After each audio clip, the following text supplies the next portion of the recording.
Did he? Wow, wow, wow.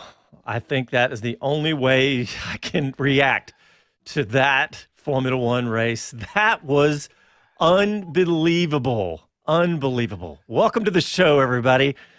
Oh my gosh, that Italian Grand Prix was, I don't know, the best race I've seen in a long, long time. What do you think, guys?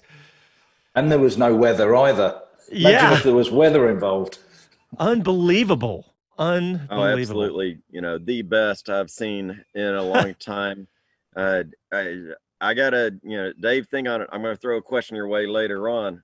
Now, what do you think about reverse grid ideas? Yeah, I was about to say that was my biggest take. Crofty was selling it hard, and I'm with him. No question about it. I was watching both coverages, and there's no question that the idea of a qualifying race I really like. What do you think, Dave? Well, I mean, now I'm sitting and watching it. Yeah, for sure, it's a great idea. But when you're in the team, No, you don't want again, for me, my view doesn't really change too much on that side. But yeah, sitting here seeing that sort of race is, I guess, what you want to flick the viewers onto. Yeah, I just, I mean, yeah, less reverse grid's great, but I just want to enjoy this moment because Pierre Gasly winning the race. Let's just say that again, man. That is just unbelievable. And I think I just heard him say the last French driver was 1996. I don't know who that would have been. That's right. Who do you think, That's Jonathan? Mr. Olivier Panis. Yeah, okay, okay. Who's he? Pretty cool. No, just kidding. No, good guy in his own time. But yeah, I mean, an incredible result. And John, as you remember, we went to NASA with Pierre. We spent the day with him and Kvyat, and we got to know him a little bit better. And they are both really nice guys. But Pierre is just genuinely a sweet fella, isn't he? Yeah, I was thinking that the whole time, Jonathan, is that we spent the whole day with Pierre Gasly at NASA and with he and Kvyat, but he was a really nice guy. He's kind of quiet, Yeah. and but he's really nice, super polite and everything. He just seemed like a good young kid. Didn't realize I was going to be with a Formula One winner the next season. There you go. Well, I took mine. I was started taking notes as I do before every race, and I don't know, maybe 5 minutes in, I just completely gave up. I never even looked back because this thing was nonstop, crazy, right? I mean, with first of all, with Botas, we talked to Botas up at the beginning in the pre-show about how he might win, and then he had a miserable start. And at one point he was saying he thought he had a puncture or something. Did we ever hear? Was there ever anything? I don't think there's ever anything wrong with Botas's car, right? I think he was just deflated from his start. Yeah, yeah. He said something slowed me down. I don't know what it was. I think it's exactly right. That was a miserable start on his part. But hey, well, Jonathan, I got to get your take about this. I mean, first of all, I don't even know where to start. But what struck you besides the fact that we have this podium that Las Vegas would have never had any odds on? Well, certainly straight away to the biggest thing, of course, the decision to give the penalty to Giovinazzi and to Hamilton.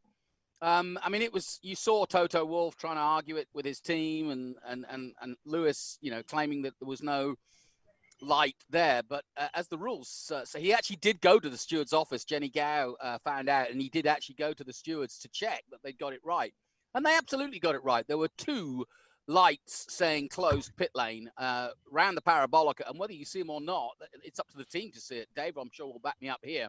So whether Lewis saw it or not, and it wouldn't be easy, he was committed to coming in, and so it was the right decision, is what I'm getting at. So Lewis Hamilton fans, don't think that he was given a bum steer there. That was the rules. That was correct. Well, I was going to ask because there is some confusion around that. Yes, the team alerted. I suspect it was before he got to the entrance line, the line of division between the track and the pit in. Dave, does that come into play? I mean, it does, but when you look at like Jonathan said, it was fair and square, the penalty. But if you look at the two yellow lights prior to you had one yellow light in this case beforehand, which said pit lane closed. His team has also got 60 people looking at the race control messages, and then the engineer might have been setting the tyres out for the stop, or talking to Lewis about what we're going to do on the front wing. All that sort of stuff generally or typically gets sorted out before you come in. And then the one in the distance, the flag in the distance, if you got to that, you'd gone past the pit lane entry anyway. So it's a close call. They got it wrong, but 99% of the time they seem to get it right. So it was just it was correct, in my opinion, the penalty. Yeah, I think so too. It's unfortunate, and there's it's one of those things that just happens in racing. But I think you're probably right. Just looking at the replay and looking when the light came on and everything, I don't see how you could have, how you could argue with that. And I think that's what they were trying. Well, yeah. Jonathan, you were talking about Bottas, and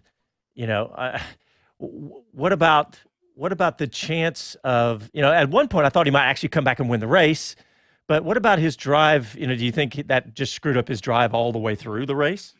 Yeah, there was obviously something wrong because he just wasn't able to make any impact. Lewis almost beat him. If there'd been 3 more laps, he would have beaten him. And so, and when you look at their qualifying times, Bottas didn't forget how to drive. So he just wasn't able. It just seemed to be able to get the speed to go forward and maintained his position. I felt for him. I said at the restart, this is a great opportunity for him to dent both Verstappen and Hamilton's lead.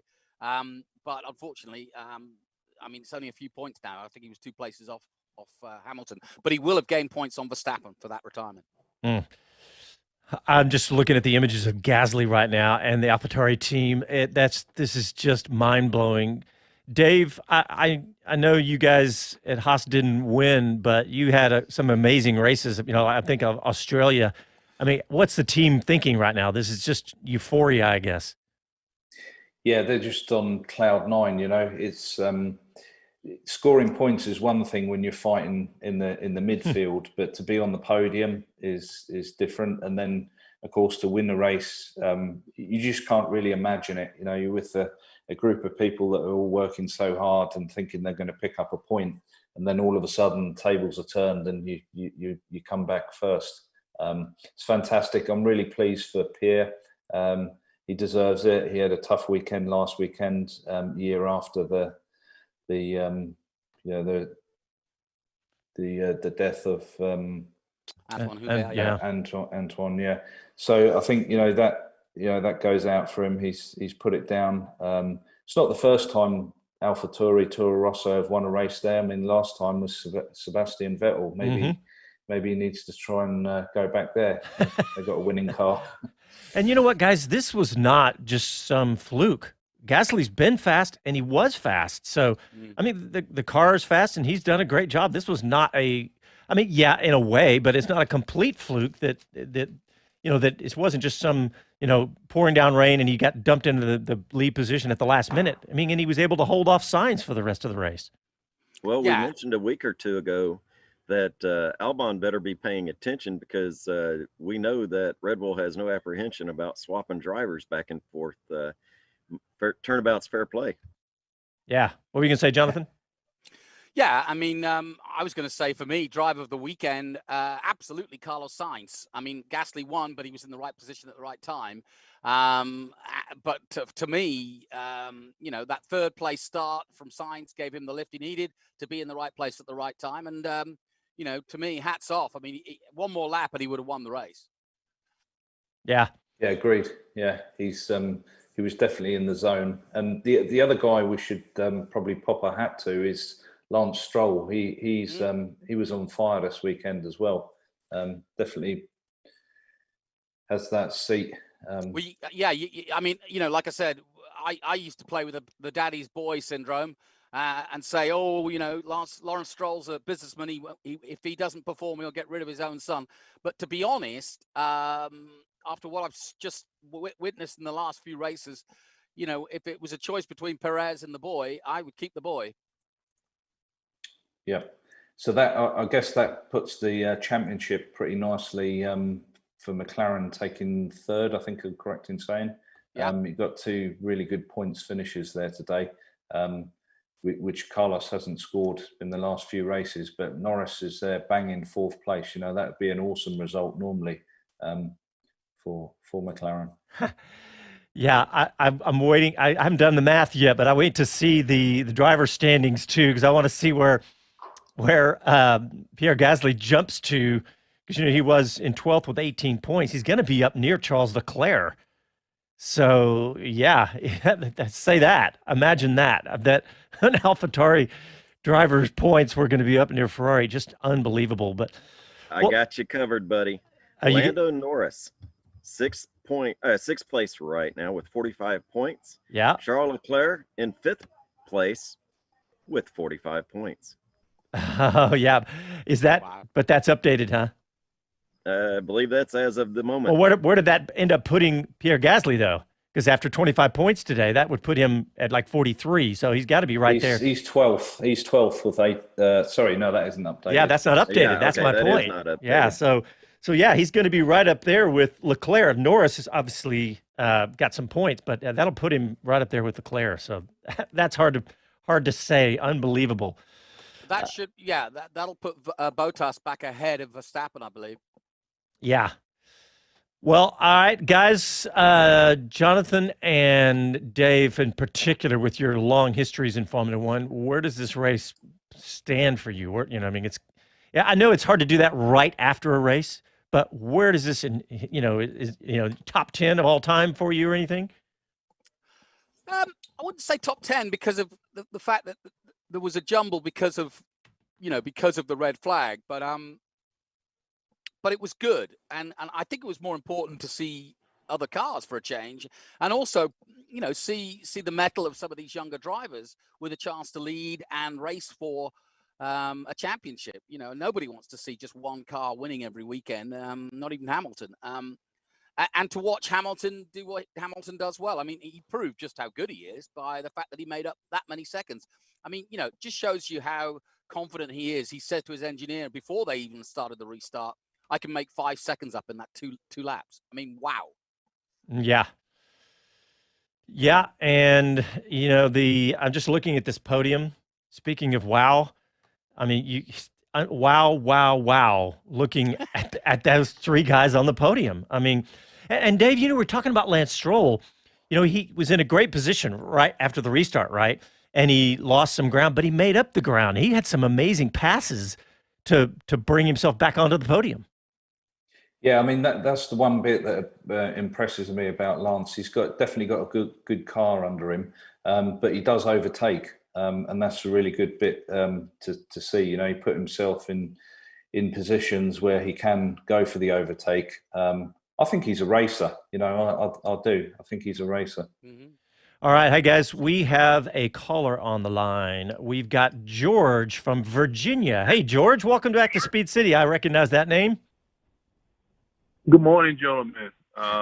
First, I hope all is well. I hope you and your families are safe and all is well in your lives. I think what we saw today was one of those performances where we see, I'm not going to say a changing of the guard, but we see the future of the sport. We see some of the people sort of, this might be their last hurrah. But one of the things, outside of the Gasly's first win, which is always incredible to see, is on the other end, you see Sebastian Vettel literally becoming a footnote. Mm-hmm. And that's sad to see. That's, no one wants to see, it's sort of like the boxer who boxed, who got old, after one fight. And that's really sad to see. And I don't know, Ferrari, I don't know if it's an engine problem. I don't know if it's personnel not doing their jobs. And I know that's going to be discussed, and that's not really probably the main topic for today. But I'm really happy for guys. It shows that, through hard work and, some luck, I'm not that naive, you can win. And it kind of, for fans like myself, I've been following it since literally the 70s in some form or another. it lets you know that there's always new talent coming in, and it lets me believe that, you know, in the world of pace drivers and that sort of thing, you still see good, honest talent from some kind of means can still rise in the sport. So that really brings a smile to my face. Yeah, I don't disagree with the changing of the guard. We were talking about that this weekend, Jonathan. I think we're talking about how that there's all this young talent, and we are seeing guys like, we don't know the future of Sebastian Vettel. We have no idea. We don't know if he's going to even be in a car next year. To me, the change in the guard was watching Lance Stroll keep his foot in on Kimi Räikkönen, who we all know will not give an inch and will fight to inches away from you. But Stroll just kept his foot in and got through, and I thought that was a moment for me. But yeah, that's what I love about it. You've still got the veterans, as it were, like Hamilton and like Räikkönen, but these new 24-year-olds, and a 24-year-old one today, Leclerc, Gasly, it's great, and there's so many others. Yeah, and George, I thank you for your call, but I'm going to ask you one last question. I told in the pre-show, I said, any callers that called, I was going to give them a hat, and I said a Haas F1 hat, but you know what? You got your choice of a Haas F1 hat or a Pierre Gasly hat. Ooh. I may regret this in 6 months, but I'm going to take the Haas hat. Hey! All right. Well, no, you won't regret it. Well, George, thanks a lot for calling, George, buddy. We appreciate it. Stay on the line. We'll get the producer to get your info, and I want to get another caller on the line. We got Andy P. Thanks for calling. Yeah, George. Hey, Andy. How's it going, buddy? Andy's I know that guy. wrapped. Get him off the ceiling. Good morning, guys. How fun was that? Wow. That For was... you, excellent, I'm sure. Oh, I think my heart rate is I've forgotten what it's been to be like at the front of the grid. Yeah. I think Gasly and Sainz and Stroll thought the same thing as you. So Andy P, I thought about you halfway through that race, and I was like, oh, he is bouncing off the wall. Probably didn't need coffee this morning. Gosh, what do you think about next year driver changes though around McLaren? Well, I'm still super excited for what Daniel Ricciardo is going to be able to do in that car. But it was amazing to watch just the timing screens between Gasly and Sainz as they were trading lap times there, because Sainz was getting it done in the first and the third sector, and Gasly was dominating Sainz in the second sector. So yeah, Sainz was gaining a little bit every lap, but it just wasn't enough. But oh my gosh, I mean, just not only today, but the future, it's so much brighter for this team. They have a legit shot at P3 in the constructors, and who could have thought that at the start of the year? Wow. Hey, Andy, do you think it's all down to Seidel? I think it's a huge. I think it's Zach Brown from the top putting together the team that he has wanted and he's envisioned. And you notice he's always gotten the guys he's wanted. He waited for Andreas Seidel. He waited for James Key. He waited for Daniel Ricciardo. So I think you're starting to see the vision that Zach had when he got put in that horrific position of take the team that's finishing, P14 and 15 and get them back to the front. Damn near happened today. Yeah, it's true. Well, Andy, what about your take on how we got here? With everything that happened with Hamilton and the pit lane light and everything. Yeah, I mean, that was just. I follow Lando's race on F1 TV. So when their team came on the radio and said pit lane closed, and then I'm watching Hamilton go down, I'm like, wait a minute, what did I miss? And it's an odd placing of those lights, but there are two of them, and you can clearly see those were legit penalties, I thought. Yeah, I think so too. I don't think there was any question there. But well, besides your team, McLaren, doing well, what else struck you about the race today besides just this crazy podium? I mean, this is why you watch these things. I mean, and it's always, you're coming off of even the last race at Spa that was pretty much, a parade, and it was boring. The sport always gives it to you when you don't expect it, which is why you got to watch every one of these things, even if you don't think, I figured this is going to be an hour and 15-minute race. It was going to be the same top three podium that we were always going to see. And, then I'd go on with my Sunday. But boy, plans change. Yeah. Well, Andy P., we appreciate you calling, and I'm glad your team did well today. And so you can have a great rest of a long weekend. Yeah, good to talk to you guys as always, and we'll see you on the next one. All right, thanks, Andy. Andy. All right, guys, we need to go ahead and take a quick break. You're listening to Speed City. We're live in Austin, back after these messages.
Hi guys, this is Pierre Gasly and you're listening to Speed City. You're listening to Speed City F1 on Sirius XM. You producer finding the Pierre Gasly. Awesome. Nicely done. Yeah, we probably got that at NASA last year when we were with Gasly, or maybe at COTA in Austin. What a race, guys. I don't know how long we're going to be in the bask in the glow of this thing, because with Pierre Gasly winning this race, I tweeted out earlier, this podium is what I tweeted. I was like, okay, what do you think the Vegas odds are of a Gasly Sainz Stroll podium? Yeah. I wonder if there really are Las Vegas odds for this kind of thing. I'd like to see that, because somebody just made $1 zillion if they even put $10 on that. But I'm watching for the constructor and driver standings to get updated, because I can't do all that much math while we're on the air. But I really want to see where, like Andy was just saying, I want to see where McLaren ends up. What were you, Dave? Were you doing some of the math just a second ago? Well, I was trying to, yeah. I'm just working on it now. So. I'll tell you what, guys. You said to me, where does it rank for me as sort of classics? The one thing it will tell me, it's the worst result I've ever seen for Ferrari at Monza. I mean, they've had bad Monzas. They've had, crashes out and so on while fighting for the lead. But that was abysmal, quite literally, on all fronts, because clearly there was a mechanical with Vettel. Not quite sure what happened to Leclerc, but either way, I'm glad there wasn't 110,000 screaming Italians there to see that, because that would have been very depressing if you were an Italian today. Yeah, Jonathan, it's funny you say that. I was thinking, we haven't even talked about there's no crowd. It's for us watching, it's just not that big a deal. I know that it's a massive deal for everyone at the race, all the drivers and everybody, but It's funny. It just hasn't even occurred to me when we're watching and on the show here because, but think about that. I mean, we've another race without it, but particularly at Monza. I mean, with the screaming Tifosi, you're absolutely right. But I mean, we've been talking on the pre-show about Binotto and whether heads will roll, and this doesn't help his cause, especially as the next race is next week in Italy. So La Gazzetta Sport will be absolutely covered in crimson, derogatory remarks, and stop this and let's get out of Formula One and how embarrassing Alfa Romeo and all this sort of stuff. But it is what it is. So yeah, I agree. I feel like, as much as they've been trying, things are just going apart for Ferrari, and it doesn't seem like anything can come up right for them. Thankfully Leclerc is fine, but I just don't get why things keep failing on Ferrari when some of the other Ferrari powered teams seem more consistent and reliable. Yeah, it's a good point. So I think go ahead. Sorry, Jonathan. Go for it. Go, Dave. I was just going to say, I think we've got the points in now. Oh, great. Oh, so yeah. we have Lewis, obviously 164, Valtteri 117, Max 110, and then it drops to fourth place, which Lance Stroll's in fourth, tied by Lando Norris at 57 points. Alex Albon 48, Charles Leclerc 45, Pierre Gasly in eighth place at 43 points, and then ninth and 10th tied at 41 points, which is Ricciardo, followed by Sainz, Sergio Perez 11th at 34, and Ocon 30 at 12th. Constructors, Mercedes 281, Aston Martin, Red Bull 158, and then third place 98 points for McLaren, and followed by Racing Point at 82. So third place looks like there's going to be a good fight for the end of the season in the constructors. And what's funny? You never even mentioned the other Ferrari driver, Sebastian Vettel. You didn't get down far enough down the grid there, man. That is, yeah. How the mighty, eh? Yeah. Hey, did anybody ever hear what happened to Kevin Magnussen's car? Yeah, it got stuck out pit lane. Caused the great race. Yeah. We want to thank him for whatever happened. I don't know. Mechanically, I don't know. Yeah. No one seems to have kind of given us anything. There wasn't any smoke from it or anything, so maybe a suspension or something like that. All speculation, but it definitely helped play a part in that race. Yeah. Okay. I got a question for sporting director here, Dave. We know that the new rules around mapping, they can't change throughout the race. But I was kind of surprised that the power dump from the battery power was still allowed in the last couple of laps. I kind of feel like that is a mapping technology. What's your take? That's a good question, Les. Yeah, I mean, it's a deployment, whereas the map is maybe an instruction for the ECU. I can't give you a correct answer on it. I'd have to read into it, but yeah, it's a good question. Yeah, that would be. I definitely want to find out the answer to that. I was just looking at some of the social media, and the Williams team is giving Claire, and man, that's just that's emotional in another way, obviously from Pierre Gasly, but this was their last race. John, I always look to sort of moments in Formula One where you go back in 6 months' time and go, was that the moment? And I wonder if Gasly's win will put him in the prime seat now to be considered for Red Bull as a replacement for Albon. I know that sounds weird, but I'm going to say there's one thing to consider in that is nationality.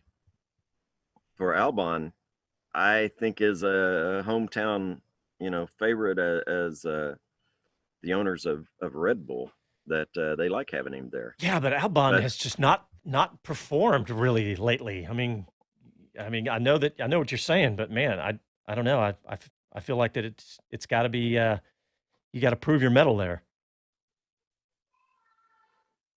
Yeah, it's going to be interesting. And I mean, like I said, I'm always looking into the crystal ball. So, I don't know, Dave, did you know, obviously we're going to talk about Ferrari till the season ends, but I'm thinking about Gunter's comment about talking to Gene at this race and Mugello about drivers for Haas next year. The driver market is definitely open. Both drivers are up for renewal, if not extension. Both drivers, I think, want to stay. And I don't think outside of Haas, there's much going for them. Will we see some moves, do you think? Yeah, I think interesting. A lot of the doors are closed. Between the two of them, with the Haas drivers, Grosjean and Magnussen, none of them bring any money with them. So their options are limited.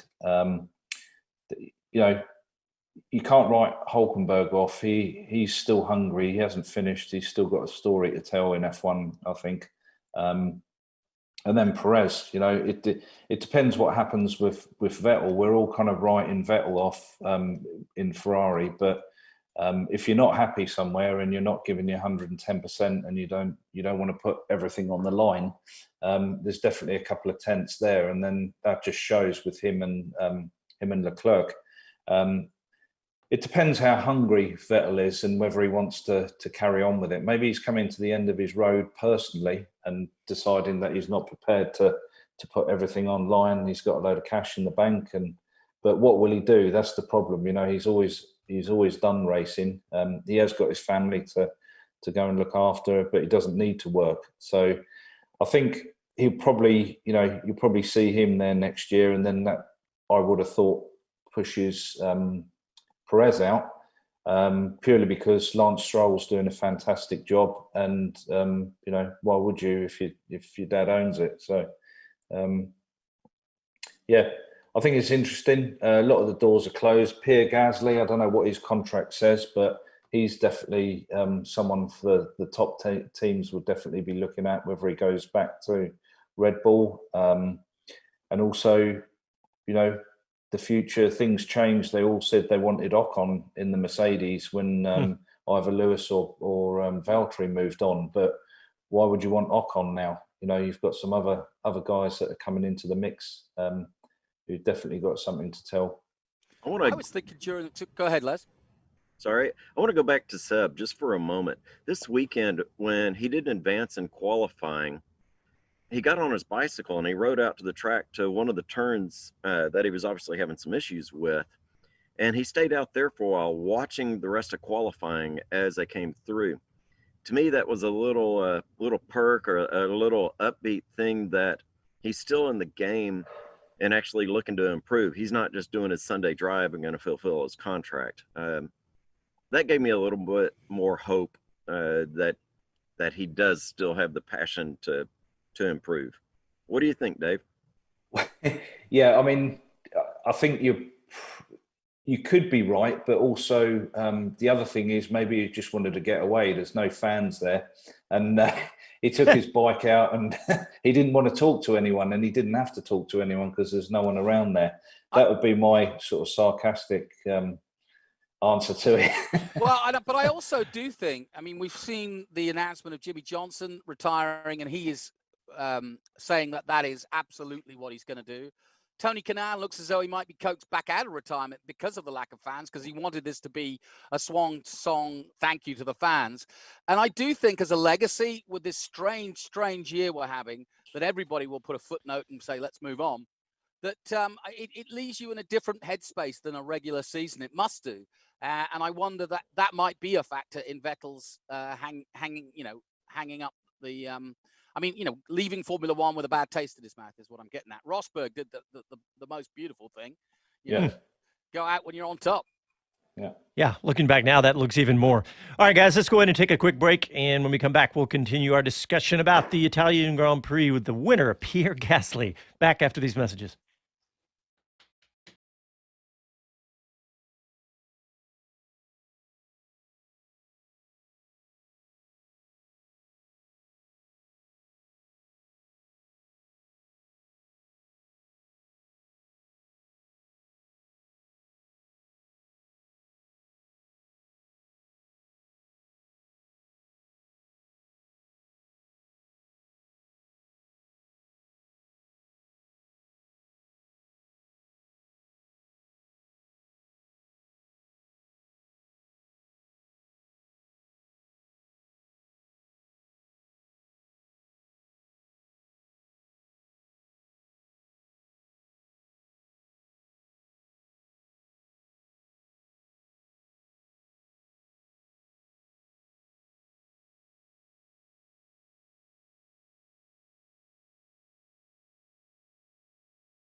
Hi, this is Gene Haas, and this is Speed City. You're listening to Speed City F1 on Sirius XM. All right, welcome back to the show. We just watched the Italian Grand Prix won by Pierre Gasly. Yes, you got that right. Pierre Gasly, Carlos Sainz, Lance Stroll on the podium. But what about the two? Look at Daniel Ricciardo and Esteban Ocon, the Renaults, looking fast too. I mean, they have the last few races, but again, last week and this week, both those cars look fast. I expected more from Ricciardo today, to be honest. Yeah, I guess he has been doing well, but I don't remember exactly if he had any opportunities in all the melee there, all the mayhem, as you like to say, Jonathan. Good point. But yeah, I mean, there's no question that Renault have stepped forward, and even though this is a big fill-up for McLaren and their constructors' hopes, I think Renault are going to be right behind them, and if not close. Yeah, and I'm just looking through the finishing order today. Albon, what happened to Albon now? I can't even remember what went on. He came together with Roman Grosjean and lost some of his floor. Oh, that's right. That's right. He pushed Grosjean wide, and that's what. Yeah. And he lost some of his floor, so he had damage.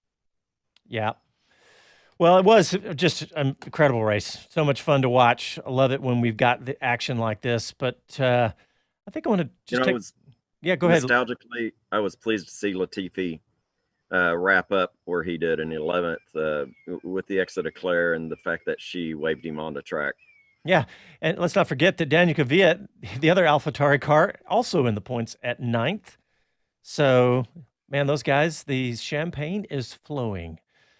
But Jonathan, let's look forward. Let's look. What about Mugello? What are you thinking? I think it's really interesting. I love Mugello. It's one of my favorite tracks. I've actually done a 3-day Ferrari course there, funnily enough. Not in a racing car, but in proper Ferraris, where we had Formula 3 drivers on radios telling us when to accelerate and when not to accelerate. So it was probably one of the joys of my life. A fantastic circuit, more famous for its motorcycle racing. It has a really long straight. It has a last corner, bit like R18 at Coda, which goes on forever. And then you power out and you go over this crest down into what is a dip at a first corner. So there's plenty of places to get a slipstream. And then you go up the hill into Casanova corners and so on and so forth. And it's both. I mean, it's just outside Florence. So it's a beautiful part of Tuscany. It's a beautiful part of the country. It's owned by Ferrari, which you could argue might give them an advantage. But it's a hell of a circuit, but the real thing is it's a leveler because people might have tested there, but no one's raced at Mugello in Formula One. So I'm really interested with no stats. I don't know. Dave probably can tell us how hard that is to go to a track that you've never raced, and Portimao is going to be another one. Yes, I mean Mugello. Last time I went there was ages ago as well with Formula One. I think that was Jordan days. But it's a great circuit. There's lots of twists and turns, quite a big long straight as well. I think the other thing you're going to see is a lot of hard work from the drivers there with all the turns, G forces, lateral Gs. It's going to be good from what I can see anyway. Yeah. Do you guys, I mean, what about simulators and things like that for the drivers? Sure. I mean, I know obviously they can do those kinds of things, but you know, that getting prepared's got to be, very difficult, but like you said, Jonathan, it's a level playing field. But Dave, what other tools do they use? Yes, there'll be lots of simulation tools used. I don't know if anyone's out there in F3 cars running around, renting the circuit for the day, learning it, seeing what's going about. I mean, they have junior teams, so there might be some data collected that way. But yeah, the sim would be the main tool to acclimatise and get used to which way around the circuit goes. Is it the 1000th Grand Prix for Ferrari? Yeah, as well. I think that's right. Yeah, that's right. Yeah. Would the team? Would you, if you were in charge of Haas now, would you send the boys over there tonight? Literally, just pack up and go. I think, that someone will have gone there and measured it with a GPS tool, see where all the bumps are, and map no roughness of the circuit as well. So there'll be a lot of data collected manually prior to. You're not going home at this point, are you, with COVID and everything else? That's it. Yeah. So the trucks will go on to there, and what happens after this Grand Prix at Monza is normally when the fans are there, you shut the doors because they all invade the circuit and come in and grab stuff. But now what they'll do is they'll split the cars. The gearbox will go back to the power unit suppliers, and then some of the cars will head back to, the chassis and bodywork will head back to the UK or Italy or Switzerland, wherever they're based, painted, maybe twist tested, etc. And then they'll come out in a van and trailer on the Monday morning before the next Grand Prix, and then the cars get built on the Tuesday and the Wednesday for the Mugello race. I just, John, I just got a headline from GP Fans, great website for all things Formula One, saying that Lewis Hamilton has accepted all responsibility for the penalty, which, Yeah. I think that's what you do. But I think the team definitely has some. It was so fast, though, right? I mean, who do you blame at that point? It's too. You can't put it all on Hamilton, of course. But no, he just said he didn't see the boards. Yeah, Dave, I gotta ask. So we know that home field advantage brings you an emotional benefit with the extra gusto there. Technically, we know Ferrari is on that track all the time. After all, they own it. Is there a technical advantage that might help Ferrari show better? If there is, I'd like to see it. I think we all would. Yeah, for sure, Les. There's no harm in testing and gaining data. Whether they wouldn't be in the current race car testing there, but they'll have some other mule together that they've been running around for sure. But yeah, it gives you loads of advantage. The biggest problem now is not being able to have the tyres to be able to do the testing. So that's how they're sort of limited. So if you were to do any testing off the record, it would have to be maybe GP2 tyres, and then the ones that you buy from Pirelli have got different construction on the sidewalls. So it's kind of, there's not much you can test without the tyres. Good point. Yeah. Well, guys, we're just about down to about a minute or so left, and I just want to talk about a couple of things. I mean, let's think about what we saw today. Two of F1's young stars, both racing for the checkered flag in pursuit of their first win, with Gasly and Sainz. I mean, you heard Sainz at the end saying if he'd had one more lap, he could have possibly won the race. But we got to relish in that fact. And then I saw a tweet from Williams Racing. I want to read this real quick before we go, because this is a quote from Claire Williams. She says, "Everyone in the team, it's been my greatest pleasure and my biggest honor to work with you. Thank you so much from the bottom of my heart." So that's kind of her parting words for that. And speaking of parting words, we are going to wrap up here on the radio, but we are going to continue on a little bit longer online if you want to stay with us on our Facebook or Twitter or YouTube for that matter. But thanks, everybody, for tuning in. Thanks for calling in to all our callers, and we'll talk to you next week. Happy trails.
Hi, this is Max Verstappen, and you're listening to Speed City. You're listening to Speed City F1 on Sirius XM. All right, welcome back to the show. We hadn't really talked about this. I haven't talked about COTA much at all lately, but there was some night racing out there not too long ago. Remember that, guys? We didn't talk about it last weekend, and it was some night racing, and I didn't get to see any of it. I'm just upset that I didn't get to go out to COTA for the night racing. I didn't go either. Les, did you talk to, and I know you didn't go either, but did you talk to anybody that actually got to go out there during that? A few of the drivers have commented that they just loved the opportunity to do it. You know, we haven't really seen that since the endurance races. And so that's great that it's coming up and they're starting to see it. There's a lot more talk technically around doing more streaming of these groups that usually support races. And so there's a lot of technology and can be quite expensive to do it. But I'm glad that that's on the table and it's being discussed when so few of us can actually go to the track in current scenario. I know with this pandemic situation, but hey, I do want to shift gears a little bit and talk a little IndyCar. Jonathan, your man, you love Scott Dixon. I know you talk about him all the time, leading the championship with 4 wins this season. The man, the senior in the sport. Love it, don't you? Yeah, and I mean, I know I'm a bit of a Kiwi file. I love Kiwi drivers. I had a quick chat with Earl Bamber this week, and he's following in the footsteps. But Scott Dixon is becoming a phenom because whether people realize it or not, he's about to ellipse AJ Foyt, and he's going to be the GOAT of IndyCar if he keeps at this. He's 40 years old. He's 100 points ahead, roughly, headed for his 6th title. Which really does put him in rarefied air. He just took his 50th IndyCar win. And while that doesn't measure with perhaps Lewis Hamilton, I do think that competitively, Indy's so much harder because any one of 18 cars can win. And when they have races like the 500, where it's a complete lottery, to be as successful as he and Chip Ganassi have been in the last 20 years is sensational. Yeah. And yeah. What were you going to say, Dave? No, I was going to say, you know, the way Jonathan described it, he is a superstar uncovered. You know, when you put in the street courses, if you only did street courses in IndyCar, and then you throw the ovals into it, you've got a 1 in 10 chance of not doing anything. But week in, week out, he seems to put it together, and he is so consistent. And you don't just win 5 championships and being lucky. Nope. Yeah, and I was looking at the standings a while ago. You got Joseph Newgarden in 2nd, but Pato O'Ward in 3rd. Yep. He's Texas, I guess. He makes San Antonio his home, right? San Jonathan? Antonio boy. Yeah. But I mean, I tell you what, I've been really impressed with this season is the rookies and how they've Alex Palau, who was racing in Japan last year, Pat O'Ward, who has been bouncing around for a while. He too was in Japan for a while, F2.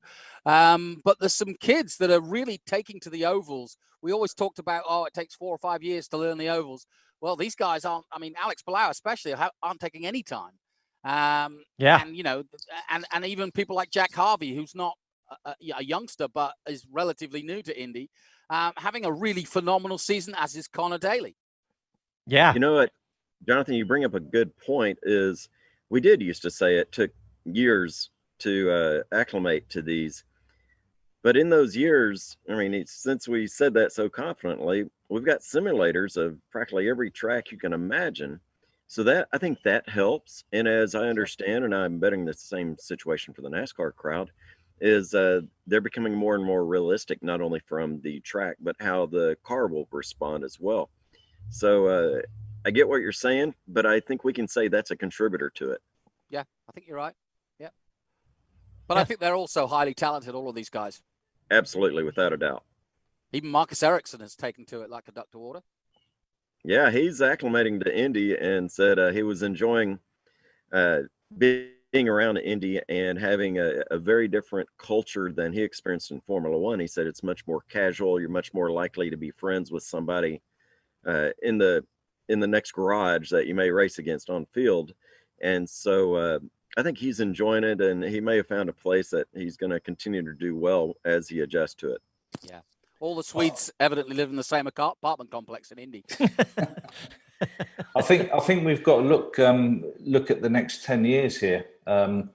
There's Roger Penske getting involved, the plans he has, how he structures things. We're going to see Indy grow in all ways. I think grids, audience, and then once the crowds come back as well, I think the crowds are going to grow the sport for us as well. And I think with Roger's connections to Formula One and to the Marlboro money and the sponsorship side, I think we'll see Formula One back at Indy. Yeah, good point. You read my mind, Jonathan. I was going to say that too, because he brought it up again. You remember when he first bought everything, at that press conference, he said that. He mentioned Formula One in that press conference.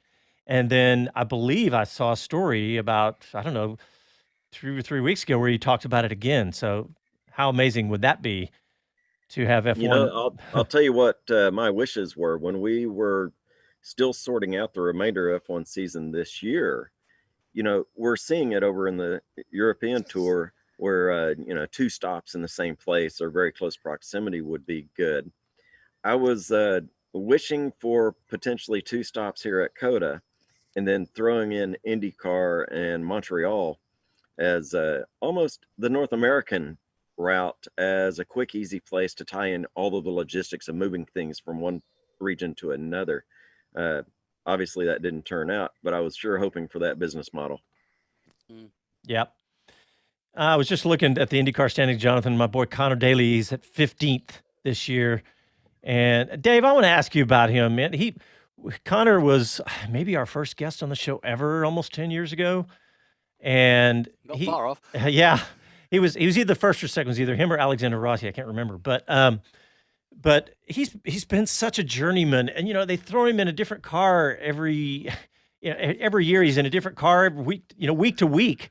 I mean, how do you look at his skills and what he's done in his career?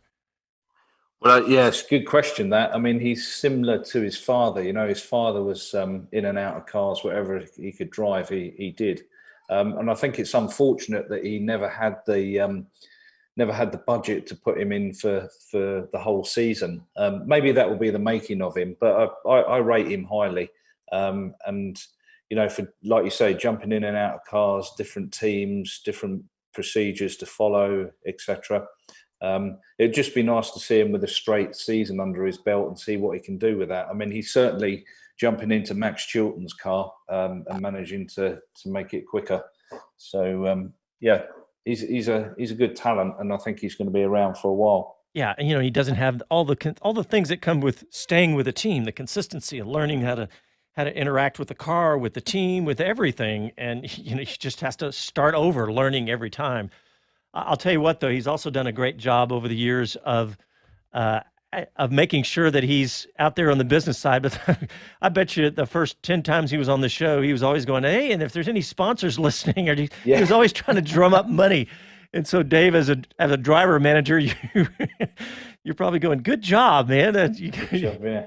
Helping. Hey, talking about, we were talking about COTA and also up and coming next 10 years of motor racing here. If you want to get a chance to see the talent of the future, both Skip Barber and obviously F3 and F4 taking part at COTA in the next couple of months. I'll be doing the F3 and F4. I'm sure Dave will be out there too, and all of Speed City. But I get a chance to see some of the 16, 17-year-olds that are making a name for themselves. And there's a lot of talent out there. There really is. Hey, and if you're a race driver, young race driver, and you want to race, I think Skip Barber's probably got a spot or two for the one coming up. When is it? Is it next weekend? Or no, it's 2 weeks, right? 2 weeks. 2 weeks, yeah. Yeah. So in the F4 cars. So yeah, check that out. I highly recommend it. I've done it. Dave, do you have a spot on your team we can sit in? Yeah, there's always a spot. Find a car. Pay for it. Pay for the damage. Oh, okay. I think we should have a Speed City karting event the same weekend. As soon as they open, just get it done. A little bit of fun there. I agree. I think that we should do that, and we should get Pirelli to sponsor it. I think that's perfect. All right, guys. Well, we are out of time, and I thanks everybody for tuning in, sticking with us through the long show, and amazing racing today. And congratulations to Pierre Gasly, and incredible race. So thanks everybody for tuning in, and we will talk to you next Sunday. Happy track. Ciao, y'all. Arrivederci.